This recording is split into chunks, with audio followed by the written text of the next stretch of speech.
Take a little time right now for a little panel talk, but we're really going to open it up to the audience.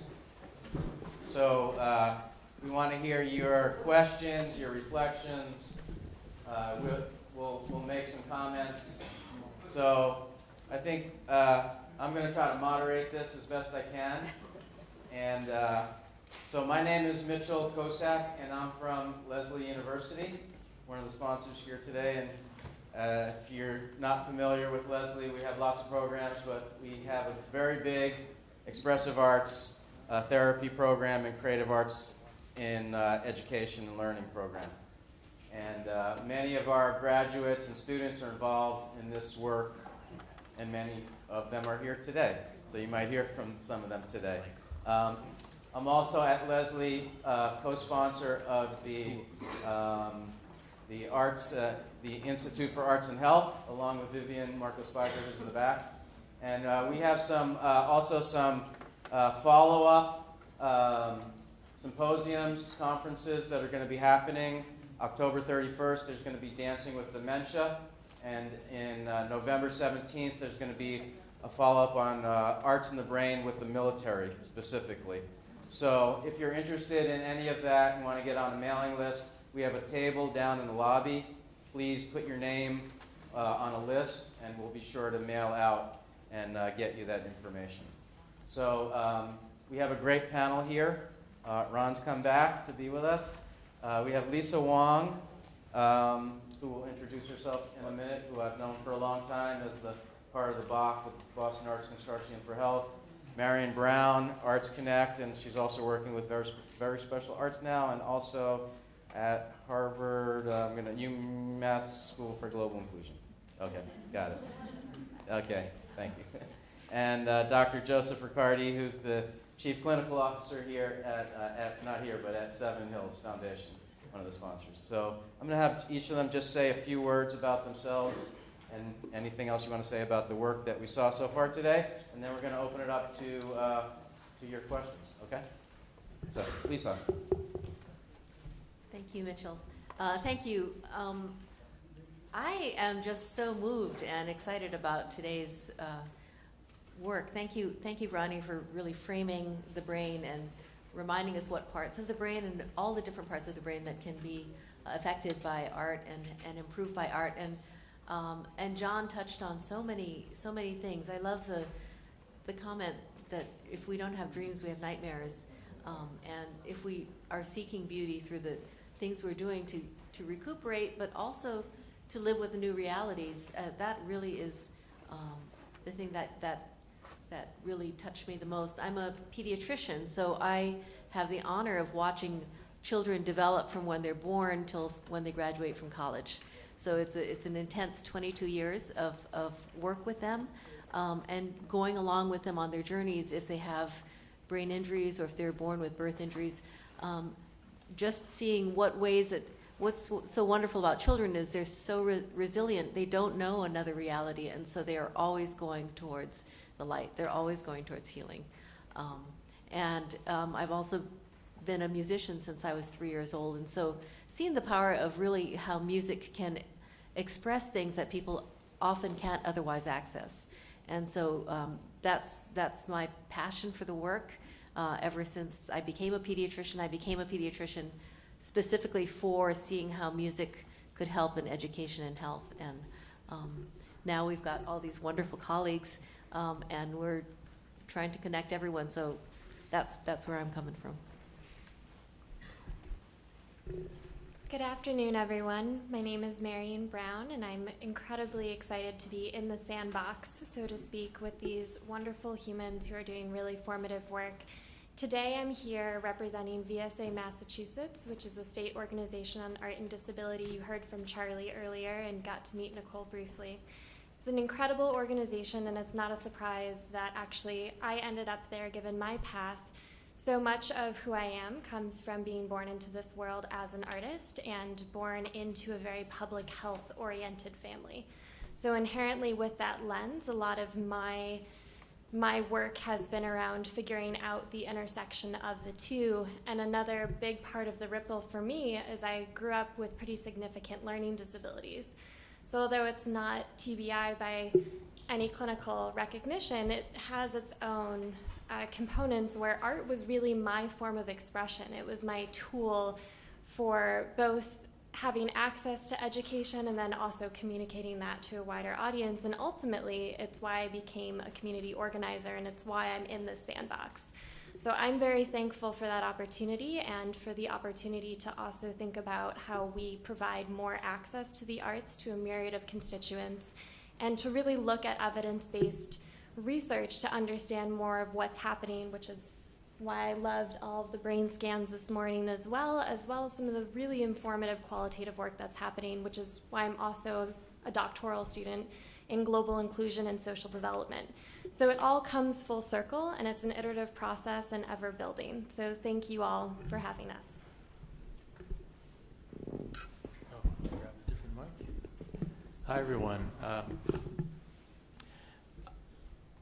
Speaking of the sandbox, it's really it really is, I think, a good metaphor for the interdisciplinary approach.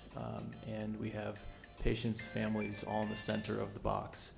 And there's a lot that goes into recovery, but also in wellness and just everyday life, and sort of how we can work with the arts to improve our connections with each other.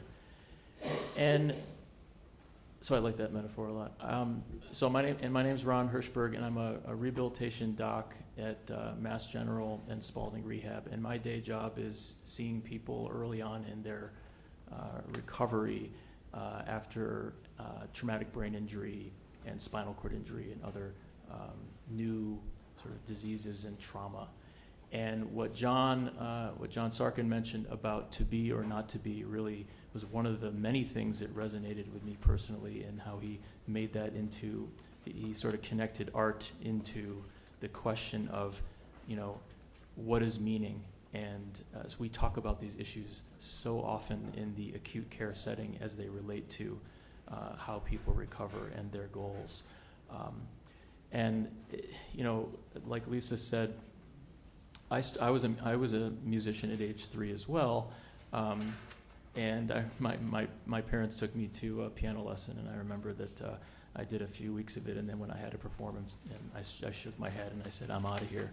And actually, my dad is actually here today, so I want to thank him for the support for also, but put.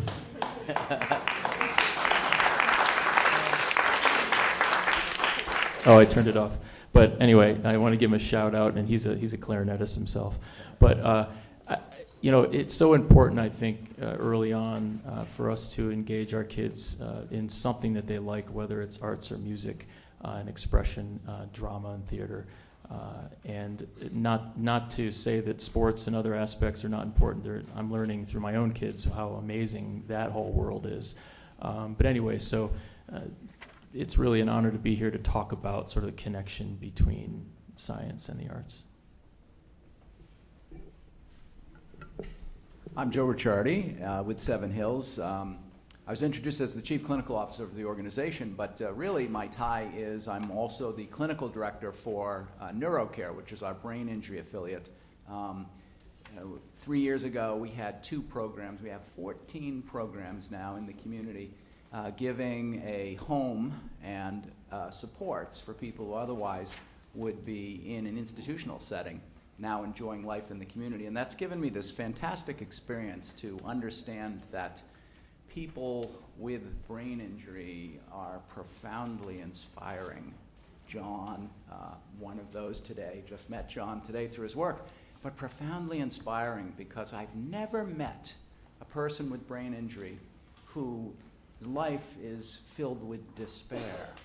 I've never met that. I've met people who've had tough moments, tough times, tough period in their life, but they always want just a little bit more of this life, I just want a little more. I think that's what John was saying when, recovering, I'm learning to accommodate. And people I meet with brain injury are so happy to have the next accommodation. the next chance, the next thing that feels more and more like me. And with that in mind, I think that's something that I think art does. The neuroscience is fantastic. I mean, I have all sorts of things to look up after your talk. I got to go do some reading, you know. Yeah. And that's a great thing, you know, to always be learning. And that's what I get out of that. And the second thing is John just, I need to think about John a little bit. My mind is sort of buzzing right now. It's almost like I have to think for a day and come back and tell you what I think. But blown away by the creativity and the whole, from science to watching this man talk about his brain injury and linking it back to your science. So I guess what I think art, I've been thinking about this, is it's so profoundly me when someone creates. You just think about, you know, I hand you a sketch pad and say, hey, sketch the person next to you. You know, make a portrait of them. I mean, we'd all sort of wince like, oh, I'm not really an artist here, you know, and then show it to everybody. Well, you know, I don't really, we'd be making excuses, we'd be apologizing, because we know that what we show there, hey, that's me you're looking at, you know? So what a profound thing then to be helped to express yourself artistically. You know, someone says, we want to see you, you know? And then the person helping you, the therapist, art student, that's an artist too. That's someone who says, I know this is about you, but I will help you express it. And then the people who look at it and say, that's beautiful. And the person with brain injury says, they're saying, I'm beautiful. You know, and I think that's what art does at its core of therapy is the person says, I'm accepted, being me, and it's wonderful. I don't know, I was thinking about that. So that's what I think one gets out of this at the core, in addition to the brilliant neuroscience that's happening. So that's my reflection. Thank you. Okay, before we open it up to questions, I also want to acknowledge, you might have noticed this woman here going from side to side. Sherry is one of our students from Leslie who's been capturing everything that's been going on here during the day on these white poster boards, and it's probably something you don't ordinarily see at a conference. But Sherry, I don't know if you want to say like a word or two about what you're trying to do there. Sure. So this is called graphic recording, and I'm trying to be a big ear and and take in the words and the atmosphere and funnel it onto the page with the understanding. There's a little neuroscience behind this too. The understanding that we process information in different ways, and by watching me draw, your brain is absorbing the activity. So hopefully it'll help you remember better and make connections. Thank you. Yeah.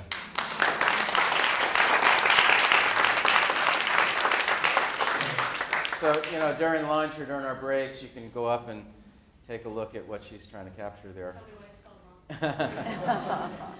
If you spelled it wrong, it was supposed to be wrong, right?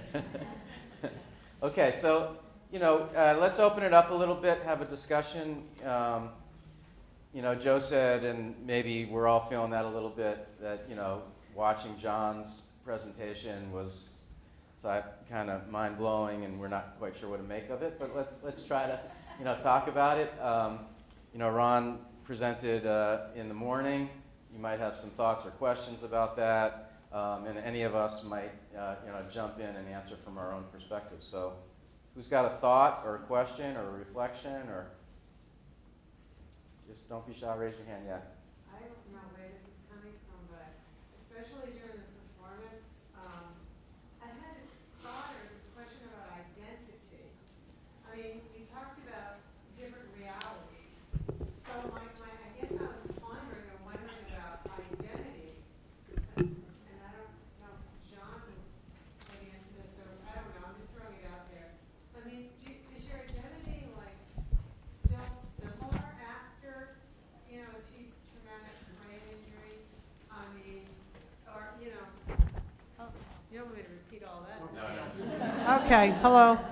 So my question is about identity, and, you know, and the different realities, because I feel like we were experiencing different realities during the performance. So, John, like, or anybody who's had that experience, you kind of know who you are maybe before it, And like after it, when you're trying to recover or adjust or accommodate, are you trying to regain that same identity, or is that identity something that's very fluid?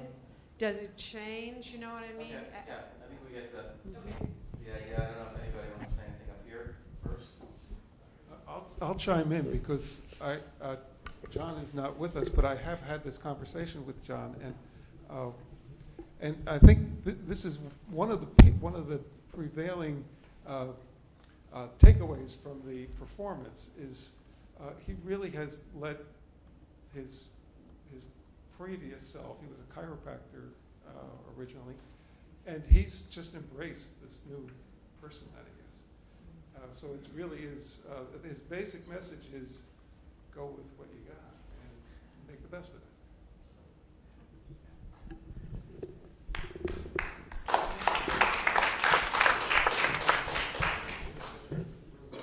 I think that's a great question, and we all have a changing reality as we get older or as a new challenge comes, and something like a traumatic brain injury is a sudden change of reality.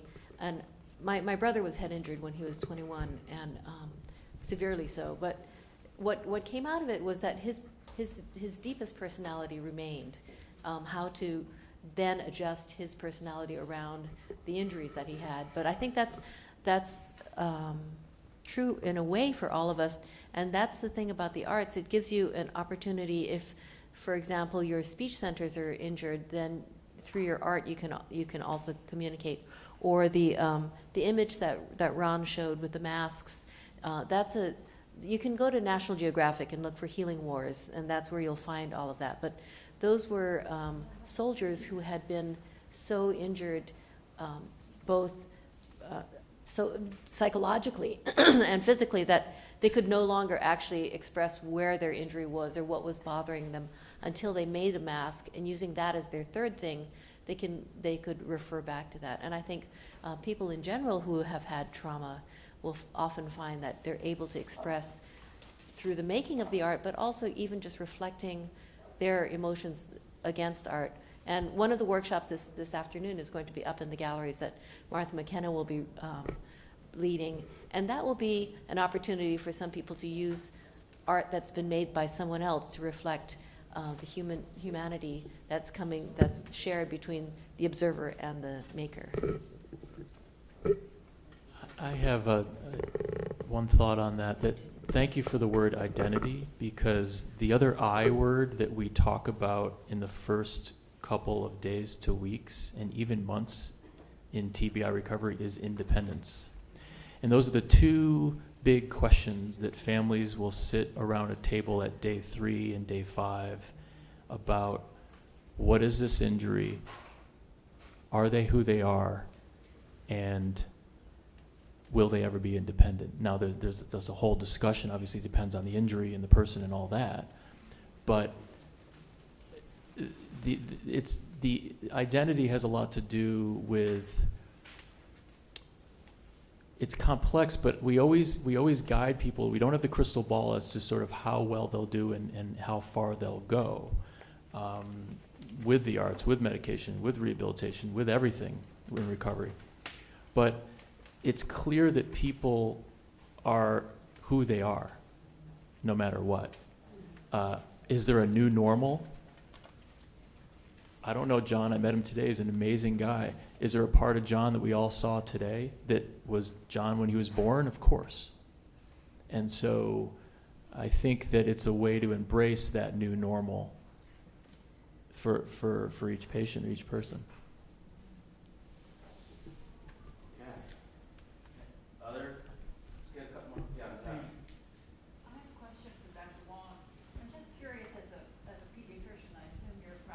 Pediatrician, how and if you use music in your treatment of patients at all, or therapy in some way, music therapy, or is it separate? Yeah, I actually use music in my daily work with kids for things like when they get shots. We all sing "Old MacDonald Had a Farm," and first I have them choose an animal, so they're thinking about with a quack quack here or with a neigh neigh here. So they're thinking to the end of the song, but of course, Old MacDonald had a farm, and before they get to E-I-E-I-Ow, the shot's done. They never finish the song, and and actually, I've got some. There was one father who said, "Well, I had to go get my flu shot, and I couldn't believe that the song was resounding in my own head." But I recommend to all parents that they start singing to their children when they're born.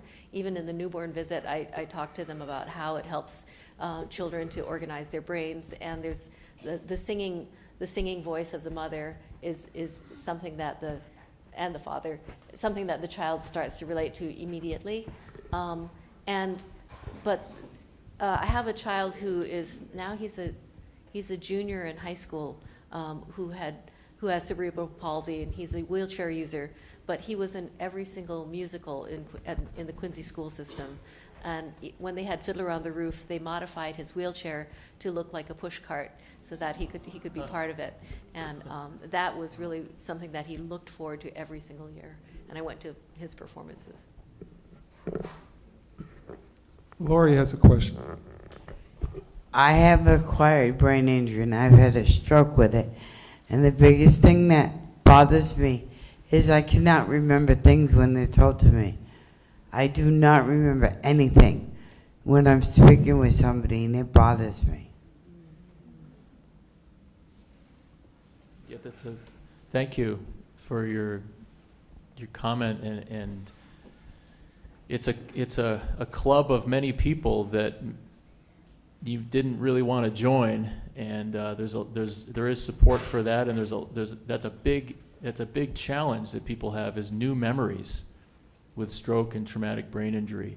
And there's, we can talk to you today as well about that, and I think that when we bring in the theme of music, and if you were here for my presentation before with the gentleman with Alzheimer's with music, that's just an example, but it shows that there can be other ways to bring out old memories, but also therapy to help with new memories too.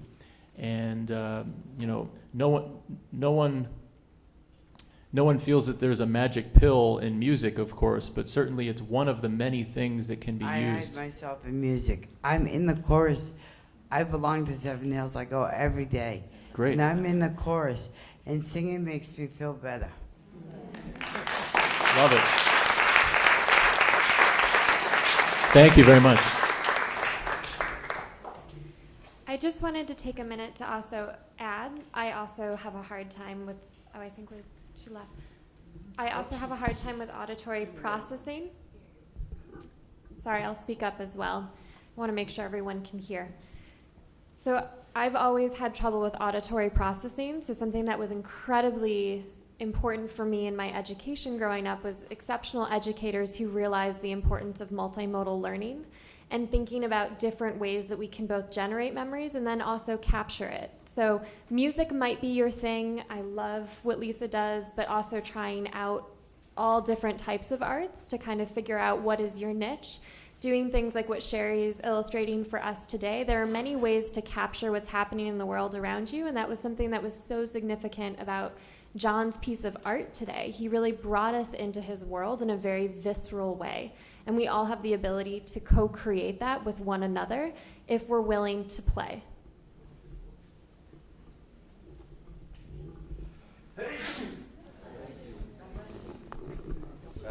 Down here in the front. He's going to bring around the microphone.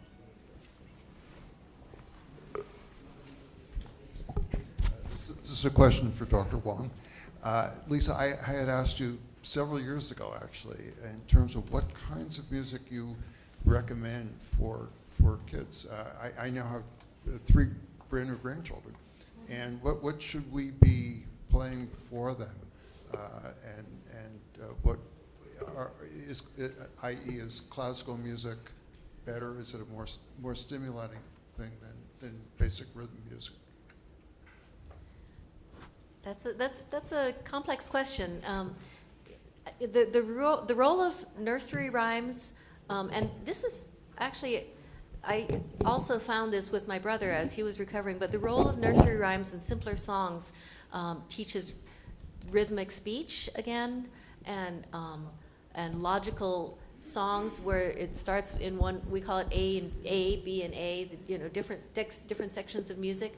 And so all of those logic things are helpful to learn in early language, and then you can get more complicated. I, of course, do advocate classical music because that's my realm, but, and actually a lot of jazz musicians start with classical music and move on from there. Learning a basis and a foundation and having sort of really a deep practice in an art form, and then moving on to being able to improvise from that is I think what's most important. I see Brian Harris has just come, who is the neuro music therapist. So We're getting, I'm also trying to be a timekeeper here, Yeah. and it's just about 12:30, and we said we'd break for lunch then. Nice. I know there's probably lots of more questions. Yay for lunch. And we'll all be around, during lunch and also during the workshops. So if you have any questions about the workshops or about anything else, please feel free. Lunchtime. So as we break Time for lunch. as we break for lunch, we have a little bit of housekeeping. But first, let's appreciate our panel.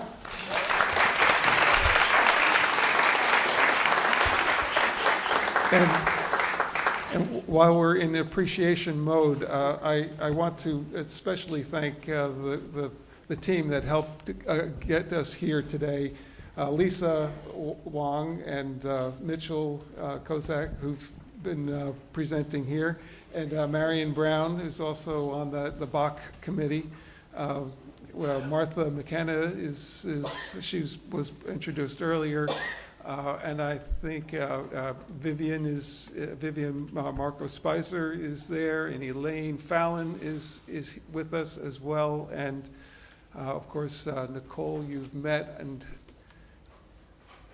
I think I did everything. So, but while we're in the appreciation mode, I have to thank Kate and her crew. The Seven Hills Advancement team is phenomenal. I don't know how we ever did anything like this before without them. So lunch, the lunch options. The lunch is not just a simple lunch. You get a choice. You can just go and eat wherever you like. There's a lovely courtyard, and you're welcome to tour in the museum. I encourage you to visit the Open Door Gallery at some point to see John's work up close and personal. It is at the if you went out this door, went to the right, it would be at the very end, but on the first floor. We're up on the second. And that's where you would go if you want to have lunch with John. So John's there. Bring your box lunch there. The other lunch options are, if you want to meet with the folks from Leslie, they'll be in 203, Studio 203. The folks who want to, who are involved with Creative Minds, the program we're doing with Seven Hills Family Services, they're going to get together in 205. The bathrooms I've already mentioned. A couple of things to say about the workshops. So when you're finished with your lunch at 1:30, the workshops will start up. You've all gotten a sheet. It's largely accurate, except I've left a few things out. Susan Gately's name wasn't included. And Susan will be with Martha for the Understanding Impact. Those you will meet in the Lancaster lobby where you registered.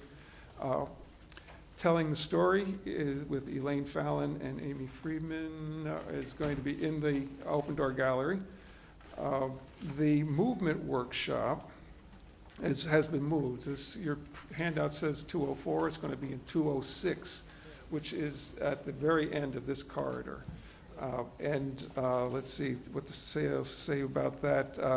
I made a mistake. I misread an email. It's Deborah Smolian is going to be presenting with Vivian and Nancy Jo and Priscilla Harmel, Nancy Jo Cardillo. And I think, and your list does not, yeah, it looks like everybody else is mentioned correctly. So now it's lunch. Thank you very much.